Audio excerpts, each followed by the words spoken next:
Ni dengan Mamit lagi mana ni? Yang mana? Air panas. Best kat dalam tu? Oh, korang nak on kat dalam lah? Korang on dulu. Okey? Jumpa kat dalam. Okey, right. Mamit jalan. Okey. Jangan lemas pula. Langgar pula. Assalamualaikum dan salam satu Malaysia. Bersua kita sekali lagi dalam rancangan Anjung Bistari. Dan untuk minggu ini, Anjung Bistari akan berkunjung ke Komuniti Satu Malaysia Mukim Labis di Segamat, Johor. Kalau dahulunya, Komuniti Satu Malaysia ini dikenali sebagai Komuniti Bistari, tapi telah pun ditukar kepada Komuniti Satu Malaysia. Tapi pengacara dia yang ni tak tukar-tukar. Sekarang ini saya berada di Pusat Rekreasi Kolam Air Panas yang menjadi tumpuan orang-orang labis dan juga pelancong-pelancong asing untuk datang ke sini. Kalau anda nak tahu apa menarik ada di Komuniti Satu Malaysia Mukim Labis, pastikan anda bersama dengan saya sampai ke akhir rancangan nanti.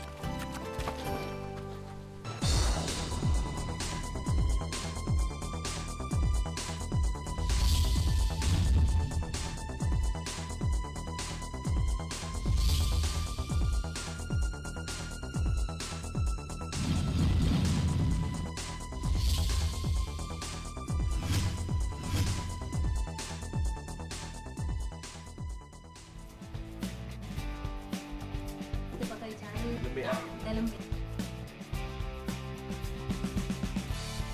Tenang ni saya nak buat ni.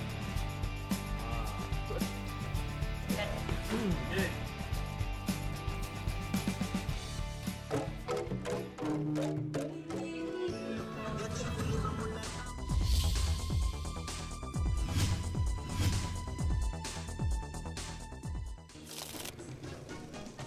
Mukim Labis merupakan mukim kedua terbesar di daerah Segamat selepas Mukim Bekok dengan jumlah penduduk seramai 33,468 orang.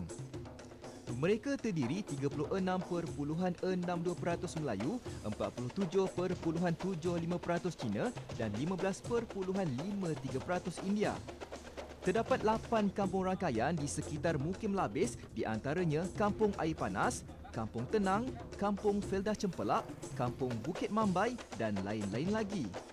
Mukim Labis terkenal dengan aktiviti pertanian di mana tanaman getah merupakan penyumbang utama ekonomi bagi masyarakat Labis. Dari segi perkhidmatan pengangkutan awam, ia mempunyai dua kemudahan pengangkutan awam yang utama seperti pengangkutan bas dan kereta api. Kali ini saya akan singgah dan menjelajah ke Komuniti Satu Malaysia Mukim Labis untuk meninjau segala kegiatan ekonomi dan kebudayaan penduduknya. Komuniti Satu Malaysia ni apabila dibawa ke Mukim Labis ni, setelah dimasukkan dengan konsep Satu Malaysia, maka hubungan di antara kaum sangat erat dan rapat dan segala aktiviti yang kami buat telah mendapat sambutan yang begitu hebatlah, begitu menggalakkan dan kami rasa banggalah apabila Satu Malaysia ni diperkenalkan dalam Komuniti Satu Malaysia. Amat wajarlah Komuniti Bistari dulu ditukarkan kepada Komuniti Satu Malaysia. Itu satu langkah yang tepat yang dikeluarkan oleh Perdana Menteri kita.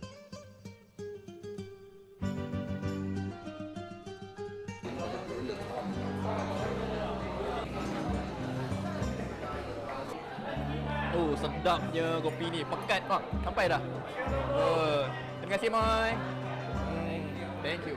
Ya, saudara, kita telah pun sampai dekat Komuniti Satu Malaysia Mukim Labis Segamat. Dan bersama dengan saya sekarang merupakan salah seorang penduduk kampung dekat sini, iaitu Saya Rosli bin Abdul Samad. Rosli A. Samad lah, nama glamour. Rosli bin A. Samad. Memang tinggal di Labis ni. Kerja kat sini ke? Ya, saya kerja kat sini, restoran ni? Oh, tidak.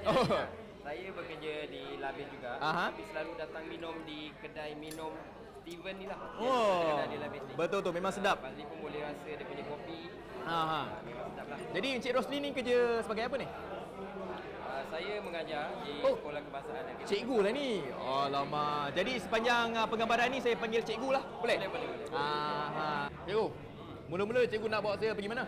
Okey, saya akan bawa Fazli ke satu tempat yang sangat terkenal di Labis ni, iaitu pusat pelancongan, iaitu taman pusat rekreasi Kolam Air Panas. Kolam Air Panas. Wah, boleh berendam. Original. Semula jadi ah? Semula jadi.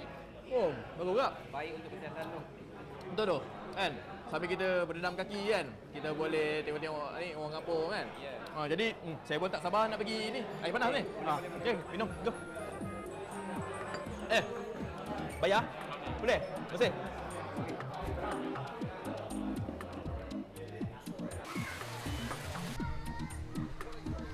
Kunjungan saya bermula di pusat rekreasi kolam air panas Labis. Ia merupakan satu-satunya kolam air panas yang terdapat di negeri Johor. Terletak di pekan air panas kira-kira 14 km daripada Labis, kolam air panas ini dikatakan telah berwujud sejak dari tahun 1801. Pusat rekreasi ini dibuka secara rasminya pada 26 Oktober 1996. Untuk mencantikkan lagi kawasan ini, Majlis Daerah Labis telah menaiktarafkan kemudahan-kemudahan awam untuk keselesaan pengunjung. Selain daripada kolam air panas, pusat ini turut dilengkapi dengan kemudahan-kemudahan awam seperti alat senaman awam, tempat letak kereta, tandas awam dan hiasan landscape yang menarik. Panasnya air ni. Inilah yang cikgu cakap tadi Ya, inilah pusat rekreasi kolam air panas. Salah satu pusat pelancongan yang terkenal di Mukim Labis ni. Kalau semua orang yang datang Labis, dia mesti datang tempat. Mesti. Apa kata tu tak sah kalau datang Labis kalau tak ke sini lah. Ya, betul. Boleh sebenarnya kolam air panas ni dia bagus untuk kesihatan lah, untuk pengaliran darah. Tengok ramai uncle macam mana seronok hari ni. Baik, lebih baik lagi sekarang. Baguslah kita ada kolam air panas ni kan. Dapat mengeratkan hubungan. Kalau kita dapat lihat sini ada kaum Cina, ada Melayu kan. Bukan orang sini saja yang datang sini kan. Difahamkan ada pelancong dari Singapura tadi kan. Ya, pelancong daripada Singapura, daripada Thailand, mana-mana lah Indonesia semua kalau datang ke Johor ni, pusat rekreasi kolam air panas ni merupakan salah satu destinasi pelancongan ni. Jadi ini merupakan semula jadi ataupun buatan ke kan? Kolam air panas ni memang semula jadi. Itu yang uniknya Mukim Labis ni. Kolam air panas semula jadi. Usaha yang dilakukan oleh Majlis Daerah Labis dalam mengindahkan kawasan kolam air panas Labis ternyata membuahkan hasil. Buktinya jumlah pengunjung yang singgah ke kolam ini mencecah kira-kira 100 orang pada hari biasa, manakala pada hari Minggu atau cuti umum bilangannya meningkat kepada 500 orang. Antara sebab utama begitu ramai pengunjung datang ke pusat rekreasi ini adalah disebabkan khasiat kolam air panasnya yang dikatakan mampu menyembuhkan pelbagai jenis penyakit kulit di samping memberi kesegaran kepada tubuh badan. Projek Taman Kekal Pengeluaran Makanan yang mula diperkenalkan sejak tahun 2000 merupakan satu inisiatif kerajaan untuk meningkatkan pengeluaran makanan di dalam negara. Sebanyak 32 TKPM yang merangkumi kawasan seluas 4,085 hektar telah diwujudkan dan beroperasi di seluruh negara. Salah seorang pesertanya ialah Puan K. Gauri, 37 tahun yang mengusahakan perusahaan lembu tenusu dengan suaminya S. Ramesh Kumar di atas syarikat sendiri iaitu Komata Dairy Farm. Mereka telah mengusahakan ternakan lembu tenusu di atas sebidang tanah pemberian Pejabat Haiwan Negeri Johor yang berkeluasan 12.141 hektar. Bermula dengan 4 ekor lembu, kini ternakan mereka meningkat kepada 30 ekor terdiri daripada baka Jersey dan Friesian. Susu lepas diperah ni dijual ke mana? Kita hantar dekat PPIT Labis. Tak dijual ke sini lah. Tak ada. Berapa harga pasaran susu lembu sekarang? Harga jabatan RM2. Harga pasaran sampai RM3.5. Jadi kalau ikutkan lembu ni saya tengok dia dari dia perah. Kalau kat sini macam mana? Perah juga ataupun pakai tangan. Kadang-kadang aja sebab baru lahir tu kita pakai tangan. Sebab dia belum biasa lagi. Kalau dah biasa tu kita pakai mesin saja. Lebih cepat lagi, bersih lagi. Jadi boleh tak tunjuk dekat saya macam mana cara untuk? Boleh? Boleh. Untuk mendapatkan susu lembu, aktiviti pemerahan dijalankan sebanyak 2 kali sehari. Teknik pemerahan pula boleh dilakukan secara manual iaitu menggunakan tangan dan juga mesin. Kebiasaannya seekor lembu dewasa boleh mengeluarkan susu sebanyak 1,500 hingga 2,500 kg bagi sekali perahan. Bagi memastikan lembu mereka menghasilkan susu berkualiti tinggi, rumput Taiwan Napier dijadikan sebagai bahan makanan asas kerana ia mempunyai kandungan protein, karbohidrat dan fiber yang tinggi berbanding rumput Napier tempatan. Rumput tersebut akan dikisar terlebih dahulu dengan mesin pengisar sebelum boleh dimakan oleh lembu-lembu tersebut. Menarik selepas ini, kebun integrasi meningkatkan produktiviti pertanian. periuk kera, makanan eksotik dan tradisi masyarakat Johor, serta perusahaan makanan ringan dan kuih menjana pendapatan.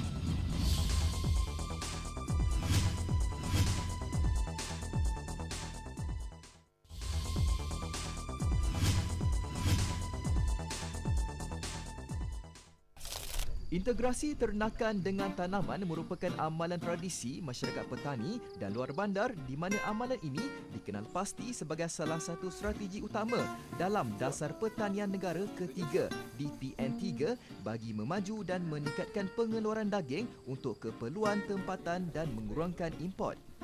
Menyedari hakikat ini, Encik Samian Sabin, 63 tahun, telah memohon sebidang tanah daripada Jabatan Haiwan Negeri Johor dan dikurniakan dengan tanah seluas 20.639 hektar pada tahun 1997. Daripada hutan belantara, Encik Samian dan 3 orang pekerjanya telah bertukus lumus membersihkan kawasan tersebut sehinggalah apa yang dapat dilihat pada hari ini. Antara ternakan yang terdapat di kebun ini ialah kambing bol, kolam ikan dan lembu baka Brahman dan Brahmas di samping kebun limau. Hasil ternakan beliau dijual secara langsung di kebun integrasinya di mana hasil pendapatannya mencecah kira-kira RM50,000 hingga RM70,000 setahun dan meningkat sekali ganda khususnya di musim perayaan. Sesiapa yang berminat untuk membeli hasil ternakan Encik Samian, bolehlah menghubungi beliau di talian 013-700-1907. Tadi kita dah tengok lembu. Ya. Sebelum tu lembu tenusu. Ya. Sekarang ni limau kasturi. Limau kasturi pula. Jadi saya akan perkenalkan Fazli dengan tuan punya ladang limau kasturi dan Tuan nangka ni. punya ladang. Ya, seorang usahawan muda. Muda lagi? Ya, saya. Muda macam saya lah. Okey, mari saya perkenalkan. Okay. Oh, dia dah nyawa dah. Assalamualaikum. Okey, Din. Terbagi limau pula. Okey Fazli, ini Cik Ritaudin. Pengusaha ladang limau kasturi Bukit Mambai ni.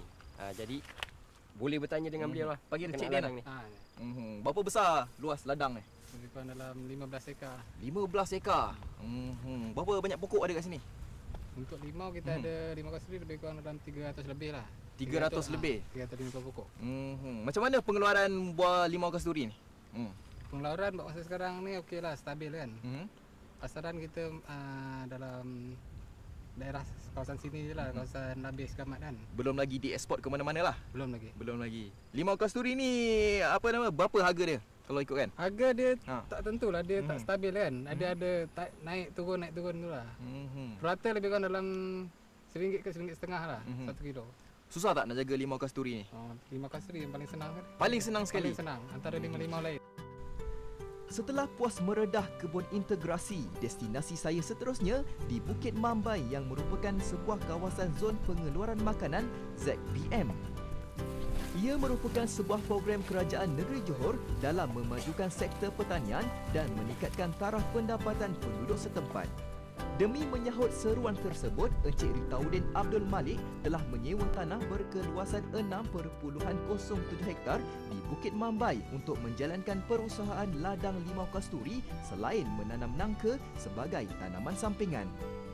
Encik Ritaudin sering mendapat nasihat teknikal dan bantuan daripada Pertubuhan Peladang Kawasan Labis PPKL dan juga Lembaga Pertubuhan Peladang Negeri Johor LPPNJ. Diharap dengan komitmen yang ditunjukkan oleh beliau akan menjadi perangsang kepada belia-belia di seluruh negeri dalam merealisasikan usaha murni kerajaan melalui Dasar Pertanian Negara di samping menjana pendapatan sendiri.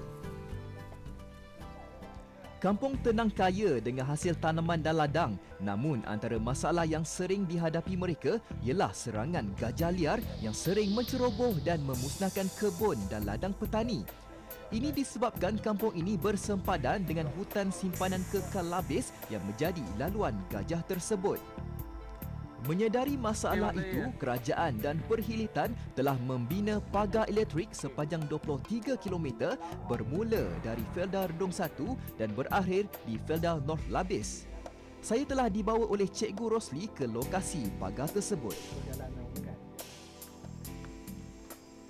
Sekarang ni saya berada di sempadan hutan simpanan kekal dan di sini terdapat pagar elektrik untuk mengawal kemasukan gajah daripada masuk ke Kampung Tenang. Walaupun nama kampung ni Kampung Tenang tetapi tak tenang. dengan kewujudan gajah-gajah kat sini, betul tak? Jadi dah lama dah pagar elektrik ni dibuat? Baru tahun lepas lah. Tahun lepas? Pembinaan awal tahun lepas dan siap dalam bulan 11 tahun lepas. Siapa yang bagi peruntukan untuk buat peruntukan ini adalah daripada Jabatan Perkhidmatan sebanyak 1.3 ke 1.6 juta lah gitu. Tak ada yang gajah terlepas masuk Kampung Tenang, tak ada lagi dah sekarang ni? Setakat hari ni belum lagi. Setakat siapnya pagar ni belum lagi. Sebelum tu pernah ditangkap seekor, lepas tu 2 ekor. Tapi yang yang terkini, maknanya yang last sekali ditangkap sebanyak 13 ekor dalam satu kumpulan. Okey Fazli, sekarang kita berada di rumah Puan Syikin, iaitu pengusaha periuk kera yang cukup terkenal di Mukim Melabeh ni. Terkenal lah. Memang terkenal. Periuk kera ni merupakan salah satu makanan tradisional yang sangat terkenal di Mukim Melabeh ni. Biasanya kita sediakan pada hari perayaan, betul tak Kak? Periuk ada? Kera mana Kak? Ni periuk kera. Okey Kak, periuk kera ni apa bahan-bahan masakan yang diperlukan untuk kita buat periuk kera ni? Kita cuma perlukan pulut, santan dengan garam, serta periuk kera ni sekali. Periuk kera. Periuk kera ni dapat dari mana Kak? Tanam sendiri? Hutan. Dekat hutan lah. Kat hutan? Siapa dia ambil? Suami. Oh, ambil sendiri kat hutan? Biasanya periuk kera ni dimakan dengan apa tu Kak? Dengan rendang boleh. Dengan masak lemak cili api boleh. Masak itu lemak cili api? Macam tu pun boleh? Boleh. Dia macam lemang. Macam lemang. Oh, kiranya kalau musim raya tu lemang tak laku lah? Dah kurang sikit lah. Kurang sikit lah. Yang penting dah ni lah yang popular sikit. Jadi Kak boleh tunjuklah macam mana cara-cara untuk kita buat periuk kera ni? Setiap negeri di Malaysia pasti mempunyai makanan tradisi masing-masing. Tidak terkecuali di komuniti Satu Malaysia Mukim Labis di mana periuk kera cukup popular bukan sahaja di kalangan rakyat jelata, bahkan di kalangan pembesar-pembesar negeri Johor. Masakan istimewa ini diusahakan oleh pasangan suami isteri Puan Nora Syikin Salimin dan Encik Abdullah Kayan. Kebiasaannya periuk kera akan diambil daripada hutan berdekatan. Bahagian dalamnya yang berair akan dibersihkan dan bahagian luarnya yang berbulu akan dipotong. Selepas itu campuran santan, pulut dan garam dimasukkan ke dalam periuk kera sebelum dikukus selama 20 minit. Untuk menyedapkan lagi juadah ini, ia harus dimakan bersama dengan gulai daging salai. Rasanya, memang enak sekali. Harga jualan periuk kera ini ialah RM1 sebiji. Jika ada yang berminat untuk merasai kelazatan periuk kera, sila hubungi Puan Nora Syikin di talian 013 725 6359. Selepas kenyang meratah periuk kera, saya dibawa ke Perumahan Awam Labis untuk melihat perusahaan kuih bangkit, sejenis kuih tradisi masyarakat Melayu. Pengusahanya Puan Nur Miza Selamat, 43 tahun, telah menjalankan perniagaannya sejak tahun 2004 di bawah syarikatnya iaitu Bangkit Enterprise. Pada hari biasa, beliau dan 4 orang pekerjanya mampu menghasilkan kira-kira 5 ke 10 kilo kuih bangkit, namun jumlah ini meningkat 2 kali ganda, terutamanya di musim perayaan dan cuti sekolah. Dengan meraih pendapatan sebanyak RM1,800 sebulan, beliau memasarkan kuihnya di sekitar Pontian, Keluang, Parit Kemang dan Batu Pahat. Bagi mereka yang berminat, bolehlah menghubungi Puan Norimizah di talian 019 7397 716. Okey tak? Bangok. Dia berkembang kat dalam. Menarik selepas ini, penghasilan makanan ringan dan kuih tradisional pelbagai jenis, produk anyaman rotan yang berkualiti tinggi, serta persembahan tarian pelbagai budaya pupuk semangat setia kawan.